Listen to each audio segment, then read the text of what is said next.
எல்லாருக்கும் வணக்கம் ஷெஃப். வணக்கம். வணக்கம் சார். நல்லா இருக்கீங்களா? நல்லா இருக்கு. அக்வா கிரீன்ல மத்தவங்க எல்லாம் சாப்பிட்டாச்சா இந்த டைமுக்கு? சாப்பிட்டுருப்பாங்க சார். சாப்பிட்டுருப்பாங்க. பிரேக்ஃபாஸ்ட் லஞ்ச் ரெடி ஆயிடுது. குட். நீங்க சாப்பிட்டீங்களா ஃபர்ஸ்ட்? நான் சாப்பிட்றது. நீங்க சாப்பிட்றீங்க. நீங்க சாப்பிட்டீங்களா சார்? சாப்பிடணுங்க. நீங்க ஏதாவது சமைச்சு கொடுத்தீங்கன்னா அப்படியே எடுத்துட்டு ரைஸோட பேசி சாப்பிட்றோம். கண்டிப்பாக சார். சூப்பராக சமைக்க போறோம். அப்படி நீங்க எனக்கு ரைஸ் இன்னைக்கு வந்து பார்த்தீங்கன்னா பாலக் மட்டன் கறி நம்ம ரெடி பண்ண போகிறது. பாலக்கு மட்டன் கிரேவியா? ரெண்டும் கம்பைன் பண்ணி. ஆமாம். பொதுவாக வீட்டிலலாம் நம்ம வந்து பார்த்தீங்கன்னா கீரை தனியாக சமைப்பாங்க, மட்டனோ இல்லை வெஜ்ஜோ தனியாக சமைப்பாங்க, நான்வெஜ்ஜோ வெஜ்ஜோ தனியாக சமைப்பாங்க. நம்ம சாப்பிடும்போது கீரை பசங்க சாப்பிடும்போது நைஸாக மட்டன் ஒரு பீஸ் வச்சு பசங்க சாப்பிடுவோம். இந்த மாதிரி என்னைக்கோ நீங்கள் சாப்பிட்டுக்கிறீங்க, அப்போ என்ன யோசிச்சிருக்கீங்க, மொத்தமாக சமைக்கிறதுச்சா எப்படி இருக்கும் அப்படின்னு பிளான் பண்ணி சமைச்சிருக்கீங்க பாலக்கையும் மட்டனையும். அதான உண்மை? நல்லா இருக்கும் சார். இது வந்து நார்த் இந்தியன் டிஷ். நல்லா இருக்கும் நல்லா இல்லை இப்போ மேட்ரு இல்லை, நீங்கள் அப்படி தான் கண்டுபிடிச்சிருக்கீங்க இந்த மாதிரி சாப்பிட்டு. கண்டிப்பாக சார்.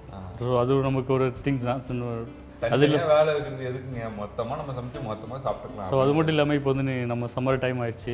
ஸோ நமக்கு மட்டன் சாப்பிட்றீங்க வந்து ரொம்ப ஸ்பைஸியாக சாப்பிடாம இப்படி பாலக்கில் சாப்பிட்டோம் அப்படின்னா கொஞ்சம் நல்லாவும் இருக்கும்.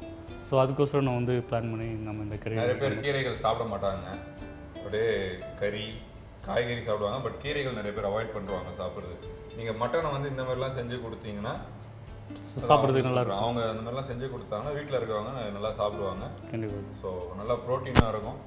அதனால் மிஸ் பண்ணாமல் இந்த டிஷ் எப்படி செய்கிறாரு அப்படின்றத கேட்டு தெரிஞ்சுக்கிட்டு அதுக்கப்புறம் நீங்கள் சமைக்க ஆரம்பிங்க. சரியா? ஸோ இந்த டிஷ்க்கு என்ன நேம் வச்சுருக்கீங்க? ஸோ பாலக் மட்டன் கறி. பாலக் மட்டன் கறி அப்படின்னு சொல்லிட்டு தேவையான இன்க்ரீடியன்ஸ் என்ன பார்த்துலாமா? பார்க்கலாம். ஓகே. மட்டன், தக்காளி, வெண்ணெய், இஞ்சி, பூண்டு, பச்சை மிளகாய், கரம் மசாலா, பாலக், சின்ன வெங்காயம், இஞ்சி பூண்டு விழுது, ஜீரக பவுடர், மிளகாய்த்தூள் பவுடர், உப்பு, எண்ணெய். ஸோ தேவையான பொருள் பார்த்தாச்சு. அடுத்த செய்முறை தான் பார்க்க போகிறோம். ஸோ ஃபர்ஸ்ட் ஸ்டெப் என்ன பண்ண போகிறோம் ஷெஃப்? ஃபர்ஸ்ட் வந்து நம்ம வந்து மட்டன் குண்டன் நம்ம கறி ரெடி பண்ண போகிறோம் சார். அதான் நம்ம பாலக் கறி நம்ம ரெடி பண்ண போகிறோம். பாலக் கறியை ரெடி பண்ண போகிறோம். Okay done. மட்டன் அதுக்கு முன்னாடி நம்ம ஏதாவது வேக வைக்கணும் அந்த மாதிரி? ஆமாம், நம்ம வந்து டைரெக்டாக யூஸ் பண்ணலாம். ஸோ நமக்கு வந்து டைமிங் கொஞ்சம் கம்மியாக இருக்கிறதுனால வந்து நான் வந்து மட்டன் பாயில் பண்ணி எடுத்து வந்திருக்கேன். ஸோ இதை வந்து நம்ம டேரெக்டாக ரெடி பண்ணும்போது நம்ம டேரெக்டாக ஃபஸ்ட்டு மட்டன் கூட எல்லாம் பாயில் பண்ணி அது மசாலா போட்டுட்டு மட்டன் போட்டுட்டு ஸோ நம்ம ரெடி பண்ணிட்டு நம்ம கிரேவி தனியாக ரெடி பண்ணுறோம் பார்த்தீங்களா? ஸோ அது லாஸ்ட்டாக ஆட் பண்ணால் போதும் சார். சரி, இப்போ அவங்க வந்து ஃபஸ்ட்டு ஸ்டெப்பே மட்டனை வேக வச்சு எடுத்து வச்சுட்டாங்க. இப்போ நீங்கள் பண்ணுற மாதிரியே ஓகே அந்த மாதிரி பண்ணுவோம். ஓகே. ஸோ மட்டன் பாயில் பண்ணும்போது பார்த்தோம் அப்படின்னா ஸோ அது கூட இஞ்சி பூண்டு பேஸ்ட்டு போட்டு லைட்டாக ஒரு க்ரீன் சில்லி போட்டு ஸோ அதுக்குள்ள நம்ம சால்ட்டு போட்டு ஸோ லைட்டாக சில்லி போட்டு நம்ம பாயில் பண்ணி எடுத்து வச்சுக்கிட்டா ஸோ அது நல்லாயிருக்கும். அந்த மாதிரி பாயில் பண்ணி எத்தனை விசில் இது பண்ணுங்க? ஸோ மட்டன் வந்து நம்ம குவாலிட்டி பொறுத்து நமக்கு நல்லா நல்ல கடையில் வாங்கணும் அப்படின்னா கரெக்டாக ஒரு விசில் கரெக்டாக போதும். ஸோ நல்ல கடையில் வாங்குங்க, நல்ல கடையாக வாங்குங்க அப்படின்ற. நல்ல கடையில் வாங்குவாங்க அது வந்து ஒரு 4 விசில் 5 விசில் அந்த மாதிரி. நல்ல கடையில் வாங்கினா ஒரே விசில். பார்த்தா சில மட்டன்லாம் சரி இருக்காதா வெளியில்? கண்டிப்பாக நம்ம வாங்கின மட்டன் வந்து நம்ம குவாலிட்டி பார்த்து வாங்கணும் சார். ஸோ இல்லை அப்படின்னா முத்ததாக இருக்குன்னு சொல்லுவாங்க பார்த்தீங்கன்னா, ரொம்ப ரொம்ப ஏஜ்டு மட்டன்லாம் இருக்குது பார்த்தீங்கன்னா ரொம்ப பாயில் ஆகாது. ஸோ அதுக்கெல்லாம் வந்து நீங்கள் சொல்கிற மாதிரி 4 or 6 விட்டால் தான் நமக்கு பாயிலே ஆகும். ஓகே. ஸோ ஆனால் நமக்கு அந்த ஆடு பார்க்கும்போது தெரியாது, அவர் அறுத்து தோல்லாம் அறுத்து தான் மாட்டி வச்சிருப்பாரு கறிகள். ஸோ அந்த பார்த்தா தெரியுது சார், நம்ம ரெட் மீட் பார்த்தா தெரியும், ரொம்ப டார்க்காக இருக்கும் அந்த பீஸ். அந்த மாதிரி பார்த்தோம் அப்படின்னா நம்ம வந்து பீஸ் அந்த மாதிரி பீஸ் நம்ம அவாய்ட் பண்ணிடலாம்.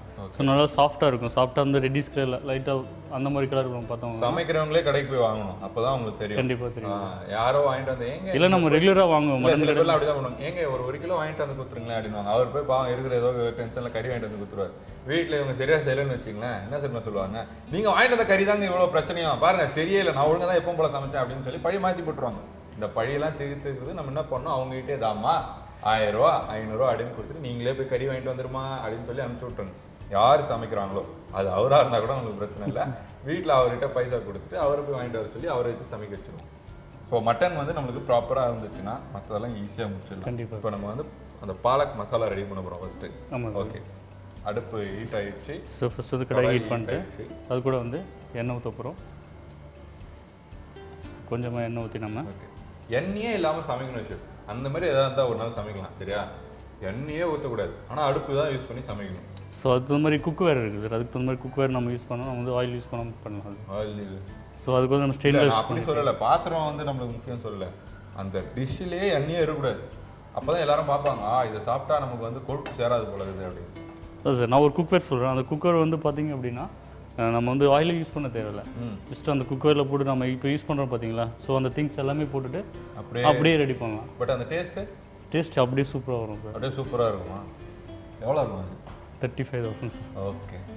எங்கே போகுது? ஒரு வருஷம் சம்பாதிக்கணும் போல இருக்கு. ஸோ இது கூட வந்து நம்ம ஆயில் ஹீட் ஆயிடுச்சு. ஆயில் ஹீட் ஆனது கூட வந்து சின்ன வெங்காயம்,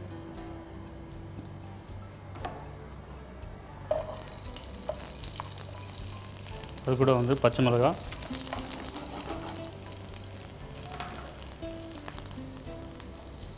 கொஞ்சமாக அது கூட வந்து இஞ்சி பூண்டு நறுக்கி வச்சிருக்கிறது. இதில் நம்ம வந்து அப்படியே கூட கட் பண்ணி போடலாம். ஹோல் முழுசா கூட நம்ம வந்து அப்படியே க்ளீன் பண்ணி போடலாம். அரைக்க போறோம் இது நம்ம. ஆமாம், நம்ம பேஸ்ட் பண்ண போகிறோம் அது. Okay okay. ஸோ அரைச்சி நாங்கள் வந்து இது பண்ண போகிறோம் அப்படின்ற பட்சத்தில் நம்ம வந்து பார்த்தீங்கன்னா இஞ்சி பூண்டு முழுசாக கூட போட்டுக்கலாம். முழு பூண்டை போட்டுக்கலாம். இஞ்சியை வந்து கொஞ்சம் பாதி பாதியாக கட் பண்ணி கூட நம்ம போட்டுக்கலாம். அப்படியே நேரம்னு அவசியம் கிடையாது.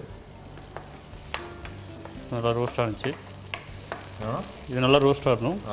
ஸோ ஓரளவுக்கு நல்லா ஆனியன் நல்லா சாதியாகி கார்லிக் ஃப்ளேவர் நல்லா போனதுக்கப்புறம் இது கூட வந்து நம்ம பாலக் இந்த பாலக் தான் ஆட் பண்ணணுமா கீரை வகையில்? இல்லை எங்கள் வீட்டில் வந்து இந்த கீரை இருக்குது, வேப்பங்கீரையா, அதில் ஏதோ வரும் முருங்கீரை. முருங்கீரை வந்து இதுக்கு யூஸ் பண்ண முடியாது சார். யூஸ் பண்ண முடியாது. டேஸ்ட் இருக்கு. டேஸ்ட் இருக்குன்னு சொன்னால் அதனுடைய வந்து பிட்டர் டேஸ்ட் வந்து இதில் இறங்கிடுது. அது மட்டனில் இறங்கிச்சுன்னா கொஞ்சம் அளவுக்கு நல்லா இருக்காது கிரேவிஸில். ஸோ இந்த கிரேவிஸ் இந்த பாலக்கில் பார்த்தீங்கன்னா அந்தளவுக்கு எதுவும் கிடையாது. நம்மக்கிட்ட உண்டான கிரேவிஸ் வந்து அந்தளவுக்கு இருக்குது. அதனுடைய ஸ்ட்ரென்த்னஸ் அதிகமாக இருக்காது. ஸோ நம்ம மட்டன் யூஸ் பண்ணும்போது அந்த கிரேவி நல்லாயிருக்கும். இது இல்லை அப்படின்னு அந்த ஆல்டர்னேட்டிவாக வந்து நம்ம புதினா அண்ட் கொத்தமல்லி யூஸ் பண்ணிக்கலாம். ஓ, இந்த கீரை இல்லாமல் நம்ம வந்து புதினா ஆர் கொத்தமல்லி அண்ட் போடுவோம். ரெண்டு கூட மிக்ஸ் ரெண்டுமே போட்டு நம்ம மிக்ஸ் பண்ணிக்கலாம். புதினா அண்ட் கொத்தமல்லி இது ரெண்டுத்தையும் போட்டு நல்லா இந்த மாதிரி நம்ம சாத்தே பண்ணி இதே மசாலா நம்ம சாத்தே பண்ணிவிட்டு யூஸ் பண்ணிக்கலாம். கீரைலாம் இப்போ வந்து பார்த்தீங்கன்னா கீரைன்னு கத்திட்டு போவாங்க பார்த்தீங்களா, அவங்க கிட்ட தான் நம்ம நல்ல கீரைலாம் வாங்க முடியும். ஏன்னா கடையிலலாம் அந்த அளவுக்கு கிடைக்க முடியுது ப்ராப்பராக. அதனால் எங்கள் வீடு பக்கத்தில் இது கிடைக்காது. நான் என்ன பண்ணுறது, சாயங்காலம் வரைக்கும் வெயிட் பண்ணணுமா? ஏன்னா சாயங்காலம்லாம் ஆட்டோவில் எடுத்து வந்து விற்கிறாங்க. இப்போலாம் ஆட்டோ ட்ரை சைக்கிள் அதெல்லாம் ஒரு கோணியை போட்டு ஃபுல்லாக கீரை அடுக்கி கீரைன்னு கொடுத்து இது போகிறாங்க. இப்போ நீங்கள் அவ்வளோ நேரம்லாம் வெயிட் பண்ணணும்னு அவசியம் இல்லை. பாலக்குக்கு ஆப்ஷனாக புதினா அண்ட் கொத்தமல்லி கொடுத்துருக்காரு. அதை கூட நீங்கள் இப்போ போட்டு யூஸ் பண்ணிக்கலாம். ஸோ இது கூட வந்து லைட்டாக சால்ட்டு, கறிக்கு உண்டான சால்ட்டு நம்ம போட போகிறோம்.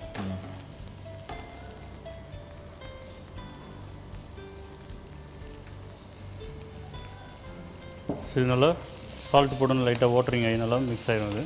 ஓகே. ஸோ பாலக் வந்து ரொம்ப பாயில் ஆகணும் அப்படின்னு இல்லை, லைட்டாக ட்ரை ஆனிச்சுன்னா ஒரு ஆயிலில் போனிச்சுன்னா அது பாயில் ஆகிடும் சார். ஸோ நம்ம பேஸ்ட் பண்ணி நம்ம இன்னொரு டைம் குக் பண்ண தான் போகிறோம். ஸோ அந்த க்ரீனிஷ் கலர் வர அளவுக்கு நம்ம பண்ணணும். ஸோ இப்போ அது நல்லா க்ரீனாக இருக்குது. ஓகே. ஸோ இப்போ வந்து நமக்கு இந்த இது வந்து மசாலா ரெடி ஆயிடுச்சு. இந்த மசாலா ஆற வச்சதுக்கப்புறம் தான் நம்ம அரைக்கணும். ஆற வச்சு நம்ம மிக்சியில் நம்ம பேஸ்ட் பண்ணி வச்சுக்க போகிறோம். இதுதானே காலங்காலமாக பண்ணுறது. நாங்கள் எப்படி இதை ஆற வச்சு அரைச்சி எடுத்துன்னு வந்ததுக்கப்புறம் வைக்கிறோம் அப்படின்றத பாருங்க.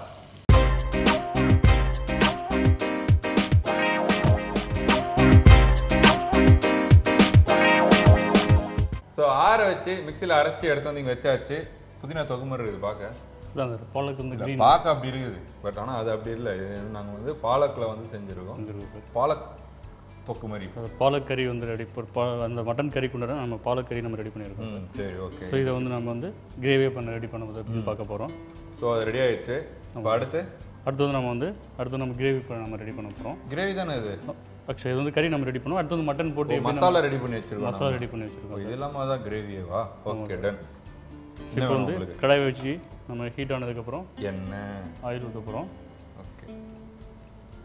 சின்ன வெங்காயம்லாம் போட்டு சமைக்கிறதுனால நல்லெண்ணெய் அந்த மாதிரி ஏதாவது போடணுமா, இல்லை ரீஃபண்ட் ஆயில்? இல்லை சார், நம்ம நார்மலாக வீட்டில் யூஸ் பண்ணுற நம்ம குக்கிங் ஆயிலே நம்ம யூஸ் பண்ணிக்கலாம் சார். ஓகே. ஸோ இது நல்லா ஆயில் ஹீட் ஆனதுக்கப்புறம் சின்ன வெங்காயம் யூஸ் பண்ணிக்கலாம். இல்லை அப்படின்னா வந்து பெரிய வெங்காயம் பெரிய வெங்காயம் கூட நம்ம சின்னதாக நறுக்கி நம்ம யூஸ் பண்ணலாம். வேணாம், நம்ம சின்ன வெங்காயமே யூஸ் பண்ணணும். அடிக்கிற வெயிலுக்கு சின்ன வெங்காயம் டசன் கணக்கிலோட நம்ம மூட்டையாக கூட வாங்கி வச்சுக்கலாம். ஃப்ரீயாக இருக்கிற டைம்லலாம் வாங்கி ஊற்றி வச்சுக்கோம். சரி, இப்போ ஹோட்டல்லலாம் எப்படி ஷெஃப், உங்களுக்கு அந்த பொறுமை இருக்குமா? சின்ன வெங்காயத்தை பொறுமையாக ஸோ வந்து நீங்கள் நம்ம சின்ன வெங்காயம் வந்து ஈஸியாக க்ளீன் பண்ணலாம் சார். அதுக்கு என்ன ஆப்ஷன் பார்த்திங்க அப்படின்னா, நம்ம எந்தளவுக்கு ஆனியன் எடுக்கிறோமோ யூஸ் பண்ணுறோம். இப்போ மார்னிங் யூஸ் பண்ணுறோம், அதுக்கு தகுந்த ஒரு ஆனியன் ஒரு 10 வெங்காயம் எடுத்து லைட்டாக தண்ணியில் ஊற வச்சுட்டு நினச்சோங்க, எடுத்து டக்குன்னு ஊற்றிடலாம் சார். ஈஸியாக ஊற்றிடலாம். நிறைய பேர் ரொம்ப கஷ்டப்படுறாங்களே, இப்படி பண்ணி நகமே. அது வந்து அப்படியே ரா ஆனியன் வந்து எடுத்து பீல் பண்ணால் கொஞ்சம் கஷ்டம் சார். ஸோ அதே வந்து ஆனியில் கொஞ்சம் தண்ணியில் போட்டு எடுத்துன்னு வச்சுக்கோங்களேன், கொஞ்சம் சீக்கிரமாக வந்து க்ளீன் ஆகிடும். அதுலேயே உரிச்சிடலாம். அதுலேயே வந்து எல்லாம் ஒரு டைம் அப்படியே வாஷ் பண்ணி வச்சுக்கோங்களேன், அது எல்லாம் ஓப்பன் ஆகிடும். Very good. இப்போ ஆனியன் ஃப்ரை ஆச்சு. இது கூட வந்து நம்ம ஹோல் கரம் மசாலா நம்ம ஆட் பண்ண போகிறோம். ஏலக்காய், பட்டை, லவங்கம், ஏலக்காய், அது கூட வந்து ஒரு பிரியாணி இலை, இது மூணு நம்ம ஆட் பண்ணுறோம்.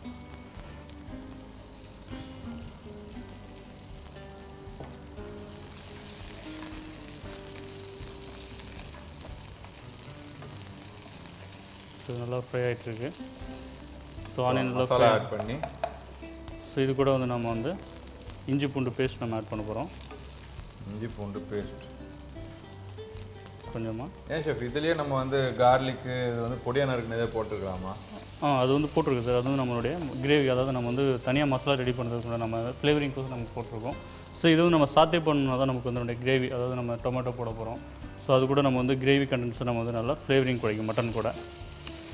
ஸோ இது வந்து மட்டன் நம்ம போட்டு, இப்போ மட்டன் நம்ம போட போகிறோம். மட்டன் போட்டு அது கூட வந்து கோட்டிங், அதாவது இஞ்சி பூண்டு பேஸ்ட்டு, ஸோ நம்ம இதெல்லாம் போட்டோம் அப்படின்னா வந்து கொஞ்சம் நல்லாயிருக்கும். அது கூட ஸ்ட்ரென்த் கொஞ்சம் நல்லாயிருக்கும் சார். மட்டன் வச்சு சமைக்கிறீங்க அப்படின்னாலே கொஞ்சம் ஜீரணமாகணும் இல்லையா? அதனால் இஞ்சி பூண்டு எவ்வளோக்கு எவ்வளோ நீங்கள் வந்து ஆட் பண்ண முடியுமோ ப்ராப்பராக, அதுக்குன்னு இவ்வளோ எல்லாம் எடுத்து ஆட் பண்ணக்கூடாது. எந்த அளவுக்கு ஆட் பண்ணால் ஒரு டேஸ்ட்டும் கொடுக்கும், நல்லா இருக்கும் அப்படின்னு தெரிஞ்சுக்கிட்டு அந்த அளவுக்கு நீங்கள் ஆட் பண்ணி சாப்பிட்டா போதுமானது அப்படின்னு வச்சு சொல்லியிருக்காரு. ஸோ இஞ்சி பூண்டு பேஸ்ட் நல்லா ஃப்ரை ஆயிடுச்சு. ஸோ இது கூட வந்து நாம் பாயில் பண்ணி வச்சிருக்கிற மட்டன். இப்போ பாயில் பண்ணல அப்படின்னா வந்து ரா மட்டன் இந்த டைமில் தான் ஆட் பண்ணுறோம். ரா மட்டன் இந்த டைமில் நம்ம வந்து ஆட் பண்ண போகிறோம்.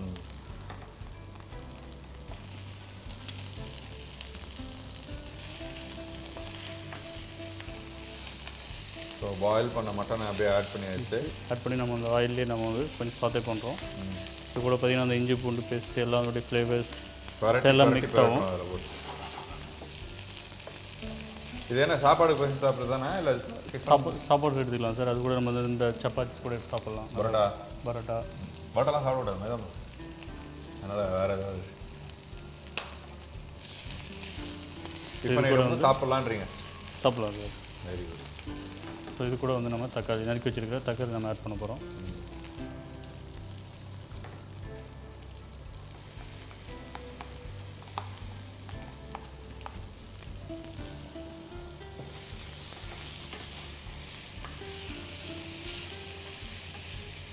இது கூட நமக்கு தேவையான அளவு உப்பு நம்ம சேர்க்க போகிறோம். அதில் நம்ம உப்பு போட்டிருக்கோம், அந்த மசாலா அரைச்சிருக்கோம்ல அதிலே தேவையான அளவு உப்பு போட்டிருக்கோம். ஸோ நமக்கு வந்து இப்போ இந்த மட்டன் கறிக்கு தகுந்த மாதிரி நம்ம பட் மட்டனுக்கு தான் நம்ம வேக வைக்கும் போதே உப்பு போட்டுருவோம். அதுலேயும் போட்டிருக்கு சார். பட் ஆனால் இப்போ நம்ம டொமேட்டோ கூட போட்டு ரெடி பண்ணுறோம் இல்லைங்களா அந்த கிரேவி கூட. ஸோ அது வந்து மட்டனில் இருக்கும். ஸோ அது வந்து மட்டனில் வந்து ரொம்ப இறங்கியிருக்காது. ஸோ இப்போ நம்ம மசாலா கிரேவி கூட போடுறோம் பார்த்தீங்களா, அதுவும் வந்து ஈக்குவலாக இருக்கும் சார்.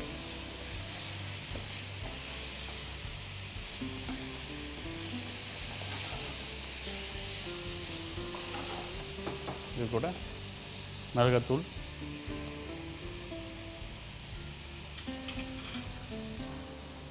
மிளகாத்தூள் லைட்டாக,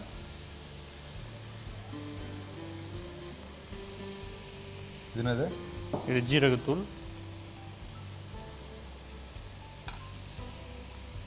இதை போட்டுட்டு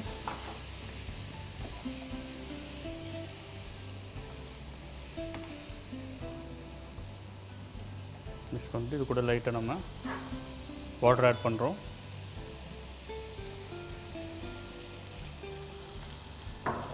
ஸோ இப்போ பார்த்திங்க அப்படின்னா இதோட வந்து டொமேட்டோ, இது கூட போட்ட மசாலா இதெல்லாம் சேர்ந்து நம்ம கொஞ்ச நேரம் கொதிக்க விட்டோம் அப்படின்னா ஸோ மட்டனில் வந்து நல்லா நமக்கு கிரேவி வந்து கொதிச்சு நமக்கு ரெடி ஆகும். அந்த மசாலா போய் அந்த கிரேவியில் அந்த மட்டன் நல்லா கொட்டி ஆகும். இது வந்து ரொம்ப கிரேவியாக இருக்காது சார். ஆக்சுவலாக வந்து நம்ம கொஞ்சம் இப்படி பதார்த்த மாதிரி நமக்கு தொக்கு மாதிரி நமக்கு இருக்கும். ரொம்ப கிரேவியாக ரெடி பண்ணால் வந்து பாலுக்கு வந்து தண்ணி ஊற்றணும் அப்படின்னு வந்து ரொம்ப லிக்விட் ஆயிரும். ஸோ நம்ம இந்த மாதிரி லைட்டாக கிரேவி மாதிரி ரெடி பண்ணோம்னா ஸோ சாப்பிட்றதுக்கு நல்லாயிருக்கும் சார்.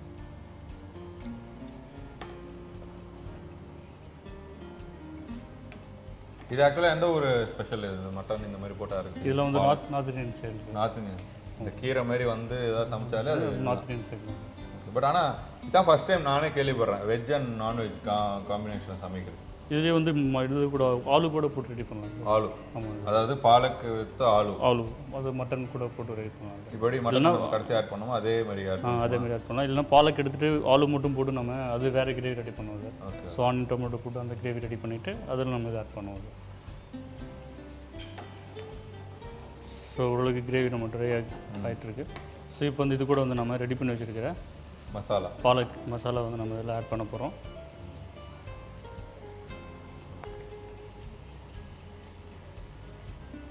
கண்டிப்பாக இதை சாப்பிட்டா ஜீரணம் 100% ஆகிடும் போல இருக்குது. ஏன்னா இஞ்சி பூண்டு பேஸ்ட்டு கண்டிப்பாக சார். நம்ம மட்டன் சாப்பிட்றோமே நமக்கு வந்து டைஜஷன் ப்ராப்ளம் வரப்போகுது அப்படிலாம் நிறைய பேர் யோசிப்பீங்க. அப்படிலாம் யோசிக்கவே வேணாம். ஏன்னா இதில் வந்து பார்த்திங்கன்னா முழுமையாக வந்து டைஜஷனுக்கு என்னென்னலாம் இருக்கோ, அதாவது டைஜஷனுக்கு என்னென்னலாம் சாப்பிட்டா டைஜஸ்ட் ஆகுமோ அது எல்லாமே இதில் ஆட் பண்ணியிருக்கோம். இஞ்சி பூண்டு பேஸ்ட்லேருந்து சின்ன வெங்காயத்துலேருந்து எல்லாமே நல்லா தான் இருக்கும்.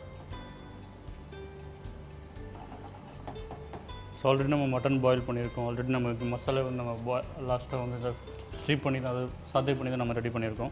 ஸோ இப்போ வந்து மட்டன் பாயில் நம்ம பாயில் மட்டும் தான் யூஸ் பண்ணியிருக்கோம். அதனால் பார்த்தீங்கன்னா லைட்டாக கிரேவி போட்டு லைட்டாக கிரேவி அதாவது குக் ஆனதுக்கப்புறம் நம்ம வந்து லாஸ்ட்டாக பட்டர் நம்ம ஆட் பண்ண போகிறோம். சரி ஷெஃப், எனக்கு ஒரு டவுட். இப்படி தொக்கு மாதிரி இருக்கு, திடீர்னு ஒரு கெஸ்ட்டு வீட்டுக்கு வராங்க, அச்சோ கொஞ்சம் எக்ஸ்ட்ராவாக நம்ம இது பண்ணணும் அப்படின்னு பிளான் பண்ணோன்னா இதில் நம்ம தண்ணி ஊற்றி திருப்பி பாயில் பண்ணால் நல்லா இருக்குமா, இல்லை அவ்வளோதான்? இல்லை, இதுக்கு மேலே நம்ம பண்ணோம் அப்படின்னு லைட்டாக பாலக் நம்ம அப்படியே டேரெக்டாக அரைச்சி கூட ஊற்றி கொதிக்கும். டேரெக்டாக அதாவது நம்ம அதுக்கப்புறம் நம்ம வந்து ஆனியன், க்ரீன் சில்லி இதெல்லாம் போட்டு நம்ம ரெடி பண்ண அவசியம் இல்லை. ஆல்ரெடி எல்லா ஃப்ளேவரும் போட்டிருக்கோம். ஸோ நம்ம பாலக் கீரை இருந்தது அப்படின்னா டக்குன்னு கட் பண்ணிவிட்டு மிக்சியில் அடிச்சுட்டு அப்படியே ஊற்றிட்டு ஒரு டைம் பாயில் பண்ண அரைக்கணும்னா தேவையான அளவு உப்பு மட்டும் போட்டு லைட்டாக அப்படியே கலந்து வச்சா போதும், முடிஞ்சிடும். ஸோ அதுவே குவான்டிட்டி அதிகமாக இருக்கிற மாதிரி கண்டிப்பாக. Very good. உங்களுக்கு தான் ஆப்ஷன் கேட்டுக்கிறேன். ஏன்னா நிறைய பேர் சமைக்கிற எல்லாருமே சொல்கிறது என்ன, திடீர்னு கெஸ்ட் வந்துட்டாங்க, நாங்கள் இவ்வளோண்டு தான் பதார்த்தம் செஞ்சோம், இவ்வளோண்டு தான் குழம்பு செஞ்சோன்னுவாங்க. இனி அந்த மாதிரிலாம் நீங்கள் வந்து எஸ்கேப் ஆகவே முடியாது. பாருங்கள், இந்த டிஷ்ஷு செய்கிறீங்கன்னா பாலக்கு மட்டும் தனியாக எடுத்து அரைச்சி அதை திருப்பி ஊற்றிக்கிங்க, ஆட் பண்ணிங்க அப்படின்னு சொல்லியிருக்காரு. அப்போ நிறைய குவான்டிட்டி மாதிரி இருக்கும். ஸோ வந்த கெஸ்ட்டு நீங்கள் சூப்பராக சமைச்சிருக்கீங்கன்னு சொல்லணும்ல, அதுக்காக நம்ம சூப்பராக சமைச்ச விஷயத்த கம்மியாக வச்சுக்கூடாது, கொஞ்சம் நிறைய சமைக்கணும். ஓகே, ஸோ இது கூட வந்து நம்ம பட்டர் நம்ம ஆட் பண்ண போகிறோம்.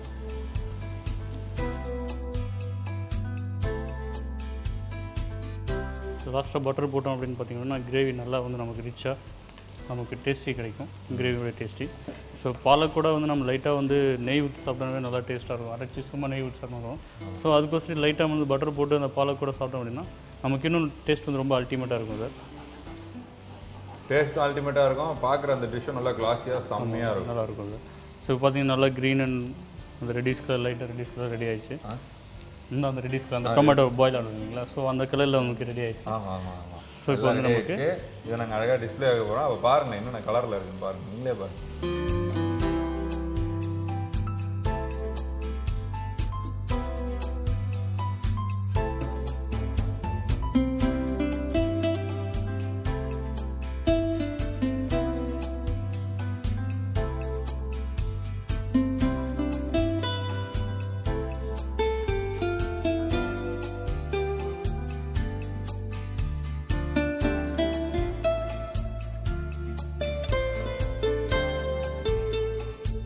சுட சுட பாலக் மட்டன் கிரேவி ரெடி பண்ணியிருக்காரு நம்ம ஷெஃப். இது வந்து ஆக்சுவலாக ரைஸ்லையும் சாப்பிட்லாம், சப்பாத்தி அந்த மாதிரி வச்சும் சாப்பிடலாம் அப்படின்னு சொல்லியிருக்காங்க. மொத்தத்தில் நம்ம சாப்பிட்லாம், அவ்வளோதானே. அது வெறும்ல கூட சாப்பிட்லாம். இப்போ இருக்கிற பசிக்கு நம்ம எப்படி வேணாலும் சாப்பிட்லான்ற மாதிரி இருக்குது. பட் மக்கள் வந்து இதோட ப்ளஸ் அண்ட் மைனஸ் என்ன ஏதுன்னு கண்டிப்பாக எதிர்பார்ப்பாங்க. அதை நான் சொல்கிறத விட நீங்கள் சொன்னீங்கன்னா நல்லாயிருக்கும். ஸோ இது கூட இன்னும் ப்ளஸ்ஸாக என்ன பண்ணலான்னு பார்த்தீங்க அப்படின்னா, நம்ம கிரேவி ரெடி பண்ணும்போது சொல்லியிருக்கோம், இது வந்து ஆனியன் டொமேட்டோ வந்து நம்ம கிரேவி ரெடி பண்ணுவோம். அதை நம்ம பாலக் கிரேவி ரெடி பண்ணியிருக்கோம் பார்த்தீங்களா. ஸோ அது கூட வந்து ஆனியன் டொமேட்டோ கிரேவி நம்ம லைட்டாக ஆட் பண்ணோம் அப்படின்னு வச்சுக்கோங்களேன், கிரேவி இன்னும் நல்லா நிறையா வரும். அது இல்லாமல் சாப்பிட்றதுக்கு கொஞ்சம் நல்லாயிருக்கும். அதில் வந்து கேஷ்நட் போடுவாங்க. ஸோ முந்திரி, தக்காளி, வெங்காயம், ஸோ அதெல்லாம் போட்டுட்டு அதை பாயில் பண்ணிவிட்டு அதை பேஸ்ட் பண்ணிவிட்டு ஸோ இந்த நம்ம பாலக் கிரேவி ரெடி பண்ணுறோம் பார்த்தீங்களா, அது கூட நம்ம ஆட் பண்ணோம் அப்படின்னா இன்னும் சூப்பராக இருக்கும் சார். ஸோ இதோட மைனஸ் என்னென்னு பார்த்தீங்க அப்படின்னா வந்து நம்ம க்ரீன் சில்லி யூஸ் பண்ணுறோம். ஸோ சப்போஸ் நம்ம ஸ்பைசிக்கு க்ரீன் சில்லி இல்லை அப்படின்னு சொல்லிட்டு நம்ம ரெட் சில்லி யூஸ் பண்ணோம் அப்படின்னா வந்து டோட்டலாக வந்துட்டு நம்ம டேஸ்ட் முறையே மாறிடுது. ஸோ ரெட் சில்லி நம்ம இதில் யூஸ் பண்ணக்கூடாது, க்ரீன் சில்லி மட்டும் தான் யூஸ் பண்ணுவோம். ஓகே, பச்சை மிளகாய் மட்டும் தான் ஆட் பண்ணணும், சிவப்பு மிளகாய் ஆட் பண்ணக்கூடாது அப்படின்னு நம்ம ஷெஃப் சொல்லியிருக்காரு. சொல்கிறத கேட்ட மாதிரி நீங்கள் வந்து சமைச்சிங்கன்னு வச்சிங்களேன், செம்மையாக இருக்கும் இந்த டிஷ்ஷு. ஏன்னா அப்போ தான் நிறைய பேர் ஸ்டார் ஹோட்டல்லாம் செம்மையாக இருக்கும்ல அப்படின்னு சொல்கிற காரணம் அதுதான். இந்த பச்சை மிளகாய் பாருங்கள், அது எடுத்து சொல்கிறத பாருங்கள், இந்த மாதிரி இன்க்ரீடியன்ஸை இப்படி தான் நம்ம ஆட் பண்ணோம். இந்த பாதாம் வந்து பார்த்தீங்கன்னா பாயில் பண்ணி அதை அரைச்சி நம்ம ஆட் பண்ணால் செம்மையாக இருக்கும் அப்படின்னு எதுக்கு சொல்கிறாங்கன்னா, உங்களுக்கு டேஸ்ட் அடிஷ்னலாக செம்மையாக கொடுக்க முடியும் அப்படின்னு கேரண்டியாக சொல்கிறாங்க. இதே வீட்டில் நம்ம என்ன பண்ணுவோம், முந்திரி பருப்புலாம் இதில் போடுவாங்க, நம்ம எதாவது கேசரி செய்யும்போது அதில் போட்டுக்கலாம் அப்படின்னு சொல்லி எடுத்து வச்சிருக்கு. அப்படிலாம் இருக்கக்கூடாது. இந்த மாதிரி செய்யும் போதும் சும்மா ஒரு 4-5 முந்திரி லைட்டாக அரைச்சி நீங்கள் அப்படி போட்டிங்கன்னா டேஸ்ட்டே வேறு மாதிரி கொடுக்கும். சாப்பிட்றவங்க நல்லா இருக்குன்னு சொன்னால் தானே நீங்கள் சமைக்கும் போது இன்னும் நல்லா பெட்டராக நீங்கள் சமைக்க முடியும் வேறு புதுசாக. ஸோ உங்களுக்காக தான் நம்ம ஷெஃப் ப்ளஸ் அண்ட் மைனஸ்ன்னு சொல்கிறாரு, எது ஆட் பண்ணலாம் எதெல்லாம் பண்ணக்கூடாது அப்படின்னு சொல்லிட்டு. ஸோ இந்த டிஷ்ஷும் நீங்கள் கண்டிப்பாக சமைச்சு சாப்பிட்டு பாருங்கள். நம்ம நிகழ்ச்சியில் மக்களுக்காக ஒவ்வொரு நாளும் ஒரு வித்தியாசமான ஒரு டிஷ்ஷு சமைச்சு அவங்களுக்கு பிடிக்கணும் அப்படின்னு சொல்லி தேர்ந்தெடுத்து வரீங்க. ஸோ அவங்க சார்பாக உங்களுக்கு வாழ்த்துக்கள். தேங்க்யூ. ஸோ இப்போ வந்து பாலக் மட்டன் கறி எப்படி ரெடி பண்ணுறது நம்ம பார்க்க போகிறோம். ஃபஸ்ட்டு வந்து கடாயில் வந்து ஆயிலை ஊற்றிட்டு அது கூட வந்து இஞ்சி, பூண்டு, பச்சை மிளகாய், ஸோ இதெல்லாம் போட்டு ஃபஸ்ட் நல்லா சாத்தே பண்ணிவிட்டு பாலக்கு நம்ம வாஷ் பண்ணி நறுக்கி வச்சுருக்கிற பாலக்கு நம்ம அதை சேர்த்து ஸோ அதை நல்லா லைட்டாக சாத்தே பண்ண போகிறோம். ஸோ அது கூட வந்து நம்ம தேவையான அதாவது மசாலாக்கு தேவையான உப்பு நம்ம போட்டு இந்த மசாலா நமக்கு ரெடி ஆயிடுச்சு. ஸோ அதை பேஸ்ட் பண்ணி வச்சதுக்கப்புறம் பார்த்திங்க அப்படின்னா வந்து நம்ம ஃபஸ்ட்டு வந்து கடாயை வச்சுட்டு அதுக்கப்புறம் வந்து எண்ணெய் ஊற்றிட்டு அது கூட வந்து நறுக்கி வச்சுருக்க சின்ன வெங்காயம், இஞ்சி பூண்டு பேஸ்ட்டு, ஸோ அதுக்கப்புறம் வச்சு நம்ம பாயில் பண்ணி வச்சுருக்க மட்டனோ இல்லை அப்படின்னா நம்ம ராவா யூஸ் பண்ண போகிற மட்டனோ அதை வந்து நம்ம அடுத்து போட போகிறோம். ஸோ அடுத்து போட்டுட்டு அதை வந்து நல்லா சாத்தே பண்ணிவிட்டு அது கூட வந்து நம்ம நறுக்கி வச்சிருக்கிற தக்காளி, நம்ம லைட்டாக வந்து நம்ம மசாலா போட போகிறோம். ஃபஸ்ட் வந்து சில்லி பவுடர், அது கூட வந்து ஜீரா பவுடர், ரெண்டையும் சேர்த்து நம்ம போட்டுட்டு நல்லா சாத்தே பண்ணிவிட்டு லைட்டாக தண்ணி ஆட் பண்ண போகிறோம். நம்ம ரெடி பண்ணி வச்சிருக்கிற பாலக் மசாலா வந்து நம்ம இதில் ஆட் பண்ண போகிறோம். பட்டர் ஆட் பண்ண பார்த்திங்க அப்படின்னா நமக்கு வந்து பாலக் மட்டன் கறி ரெடி.